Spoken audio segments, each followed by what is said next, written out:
अस्सलाम वालेकुम जी, आप देख रहे हैं उर्दू पॉइंट। मेरा नाम बिलाल अब्बासी है। साबिक़ वज़ीर आज़म इमरान खान साहब के गुज़श्ता रोज़ अदालत वक्त के बाद नॉन बेलेबल वारंट जारी हुए थे नाकाबिल ज़मानत इलेक्शन कमीशन ऑफ पाकिस्तान की तरफ से। फिर इमरान खान साहब को आज 2 अगस्त तक की तारीख मिल गई है। इमरान खान साहब इस्लामाबाद हाई कोर्ट में भी पेश हुए। खान साहब के वकील नईम अहमद पंजोता साहब मेरे साथ मौजूद हैं। बहुत बहुत शुक्रिया नईम भाई। आज क्या प्रोसीडिंग हुई, पहले ये बताएं, हाई कोर्ट से कुछ रिलीफ मिला आपको तोशाखाना केस में? नहीं, हाई कोर्ट से तोशाखाना केस के अंदर रिलीफ को नहीं मिला हमें, उसमें सिर्फ नोटिस ही हुए हैं। हम ये चाह रहे थे कि जो हुमायूं दिलावर साहब हैं वो हमारे केसेस ना सुने, तो वो अभी स्टिल प्रोसीडिंग उन्होंने चलाई हुई है। आज हमें न्यूज़ अभी मिली है, क्योंकि हम तो इधर थे, कि उन्होंने साफ़ियों को भी बाहर निकाल दिया है। तो देखें, एक फेयर ट्रायल ही जो है वो साबका मुल्क के वज़ीर आज़म और मुस्लिम उम्मा के लीडर हैं, उनको नहीं मिल रहा, तो आपने जो फ़ैसला देना है उसकी क्या वैल्यू होगी? जब उनके ख़िलाफ़ दरख्वास्तें ऑलरेडी हाई कोर्ट के अंदर पेंडिंग हैं और उनको भी दी गई अदालत के अंदर कि जनाब आप मेरे केस की समाअत ना करें अखलाकी तौर पर। जजेस ख़ुद को सुप्रीम कोर्ट में भी आपने देखा है कि उस बेंच से अलहदा कर लेते हैं और कहते हैं कि मैं इस बेंच का हिस्सा नहीं हूँ।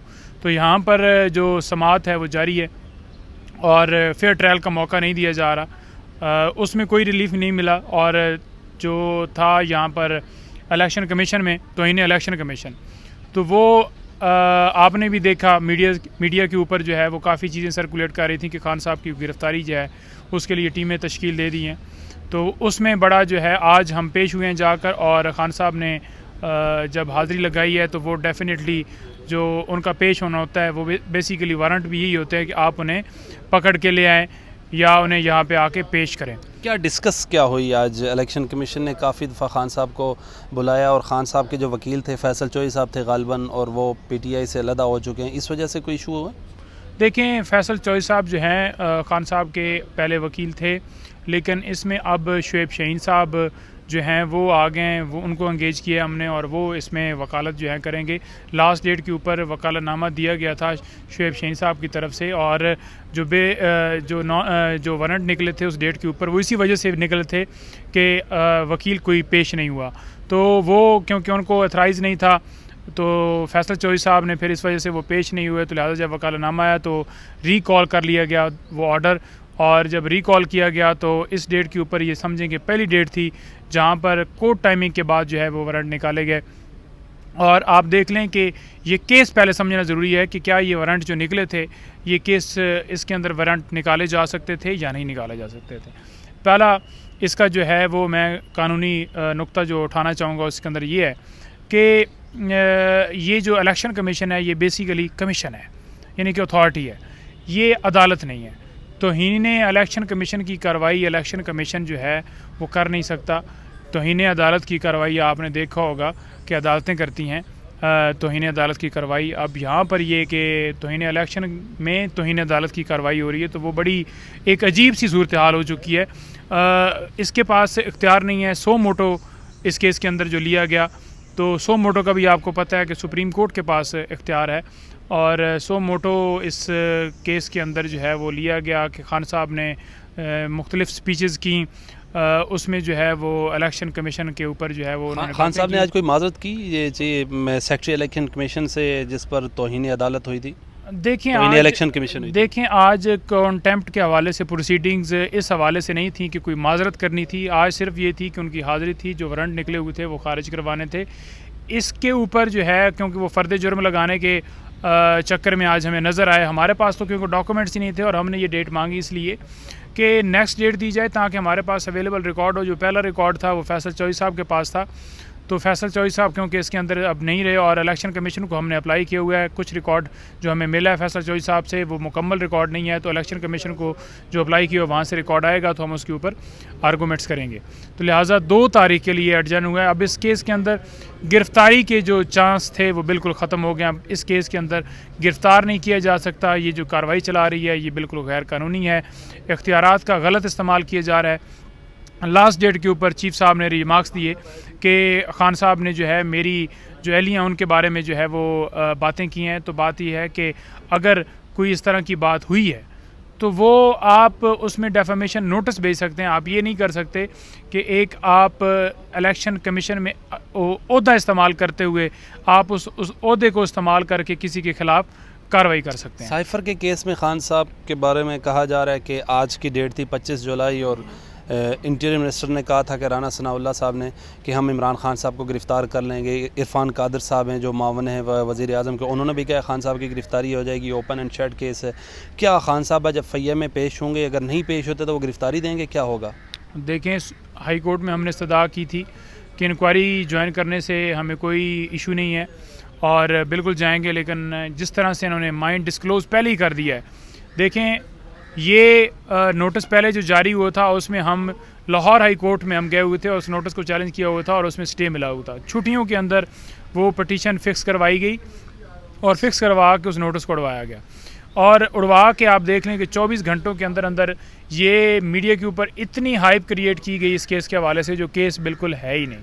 केस क्या है जी कि खान साहब ने जो है वो इस जो है साइफ़र का इस्तेमाल सियासी मकासद के लिए किया है, तो लिहाजा सियासी मकासद के लिए किया है तो इसकी जो सज़ा है वो 14 साल होगी। और साथ में ये भी कहा गया तारड़ साहब की तरफ से कि अगर ये जो साइफ़र था इसको गायब किया है तो फिर 24 साल सज़ा होगी। बात ये है कि पहले आपने देखना ये है कि क्या ये जुर्म साबित होता है या नहीं। अगर जुर्म साबित होगा तो फिर उसके बाद आप ये भी कहें कि हम ये सज़ा देंगे या ये होगा। पहली बात तो ये कि जुर्म बनता ही नहीं है।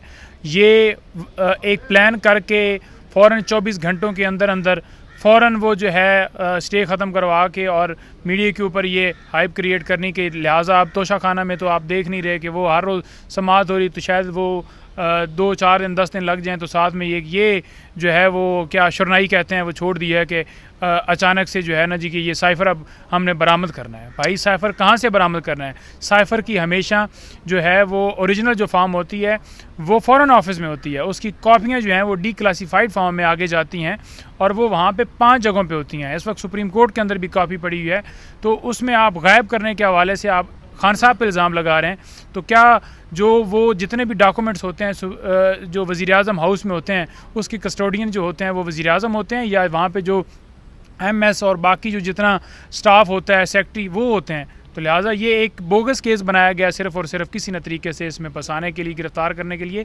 हाई कोर्ट ने उसमें जो है वाज़ेह तौर पे रोक दिया है गिरफ़्तारी से कि किसी तरह से आपने खान साहब को इस केस के अंदर या किसी छुपे हुए केस के अंदर गिरफ़्तार नहीं करना। पंजोदा साहब, कल आप अदालत में थे और खान साहब के ऊपर बोतल मारी गई, क्या कुछ हमला करने की कोशिश की गई या वो अनइंटेंशनली गिर गई?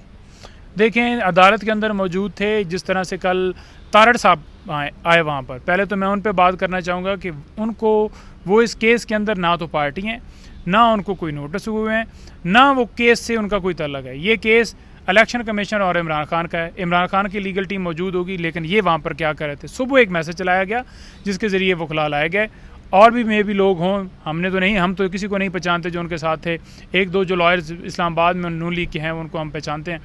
तो वो साथ बाकायदा तौर पर लेके आए और उन्होंने फिर जो है वो अदालत के ऊपर एक धावा बोला और जिस तरह से शोर किया तो इन्हें अदालत की कार्रवाई करवाना चाहते थे सिर्फ़ और सिर्फ PTI के वकला के ऊपर। और 9 मई वाला दोबारा सूरत हाल होगी। जैसे हम उस दिन इस्लामाबाद हाई कोर्ट में मैं खान साहब के साथ मौजूद था, आपका सर भी फटा था, मैंने इंटरव्यू भी किया था। शाम कोई टाइम था, कोई मतलब 7-8 बजे का टाइम था और 7-8 बजे के टाइम पे ये आवाज़ बाहर से आई कि गोलियाँ चल गई और वो सूरत हाल, ये सेम वही पोजीशन बनाई गई 9 मई वाली।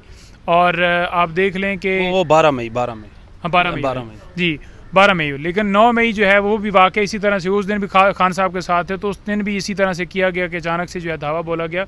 तो कल भी हमें लगा कि जहाँ पे कोई इस तरह का शोर शराबा करके या कोई हंगामा राई करके या हमारे ऊपर कोई चीज़ डाल के तो ऐसा ना हो कि फ़ौरन नहीं अरेस्ट कर रहे हैं, तो बड़ी अजीब सी कल सूरत हाल होगी। वहाँ से तारड़ साहब को जो है अदालत ने कहा कि आप बाहर तशरीफ़ ले जाएं और अपने लॉयर्स को भी ले जाएं। लॉयर्स भी फिर बाहर निकल आए और फिर बोतल ऊपर से फेंकी गई। अब लिक्विड था, उसके अंदर क्या था इसके ऊपर हम कार्रवाई करेंगे। लेकिन जिस तरह से वहाँ पर खान साहब के ऊपर ये आप देख लें कि सिक्योरिटी के इंतज़ामात किस कदर नाक़िस हैं कि वहाँ पर ऊपर से बोतल गिरती है, पता ही नहीं है कि किसने मारी है। वो तो बाई चांस खान साहब को नहीं लगी और बाई चांस वो बच गए। आप देख लें कि सिक्योरिटी जो जितने लोग वहाँ पर थे तो पहले हमला हो चुका है, तो अगर खुदा ना खास्ता किसी तरह से खान साहब को कुछ हो जाता है तो उसका ज़िम्मेदार कौन होगा? बहुत बहुत शुक्रिया। नईम हैदर पंजोता इमरान खान साहब के वकील हैं। ये आपको आगाह भी करते हैं कि आज खान साहब की फ़लाँ जगह पेशी है, फ़लाँ कोर्ट में जाते हैं, खान साहब के साथ हैं और मोटे तगड़े और ख़ूबसूरत भी होते जा रहे हैं। अपने मेज़बान बिलाल अब्बासी को दीजिए इजाज़त। अल्लाह ने के बाद।